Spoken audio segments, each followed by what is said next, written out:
Il est temps maintenant de retrouver notre feuilleton. Cette semaine, on vous en dit plus sur un grand nom du pyrénéisme peu connu du grand public, Eugène Trutat.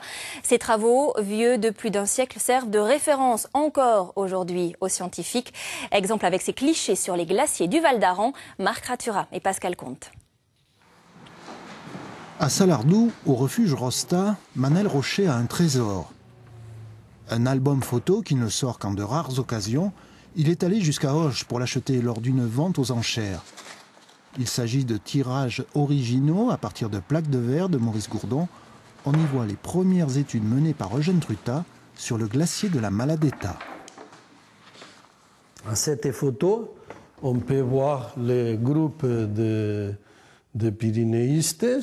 Et ce sont des stacks, des bâtons qu'ils plaçaient sur les glaciers en ligne recte, avec l'idée de rentrer l'année suivante et voir et calculer s'il y avait eu des déplacements dans la ligne des bâtons qu'ils avaient marqués.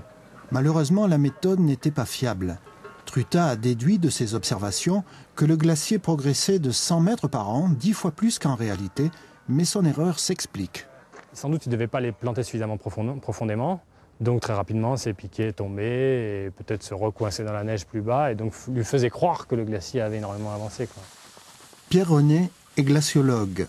Depuis 10 ans, il ausculte les glaciers des Pyrénées. Il mesure des surfaces, sonde des épaisseurs. Comme Trutat avant lui, il travaille en évoluant sur le glacier et surtout, il y vient à la bonne saison. Il avait tout à fait compris qu'effectivement, pour faire un bilan d'état d'un glacier, il faut attendre la fin du cycle, c'est-à-dire la fin de l'été. Un cycle glaciaire, ça va du mois d'octobre au mois de septembre. Donc août-septembre, on est en fin de cycle et c'est là où on fait le bilan, où on voit ce que le glacier a conservé en termes de neige de l'hiver et on va déduire quelle va être la régénération annuelle du glacier. Aujourd'hui, quand on parle de réchauffement climatique, le comparatif entre les paysages du 19e siècle et ceux du 21e ne peut pas laisser indifférent, surtout sur les glaciers. Voilà pourquoi le travail d'Eugène Trutat intéresse toujours les scientifiques. Nous verrons que les clichés d'Eugène Trutat servent aussi aux géographes pour comparer les paysages d'hier et d'aujourd'hui. Les travaux d'Eugène Trutat en disent long sur l'évolution de notre société. Avant de se quitter,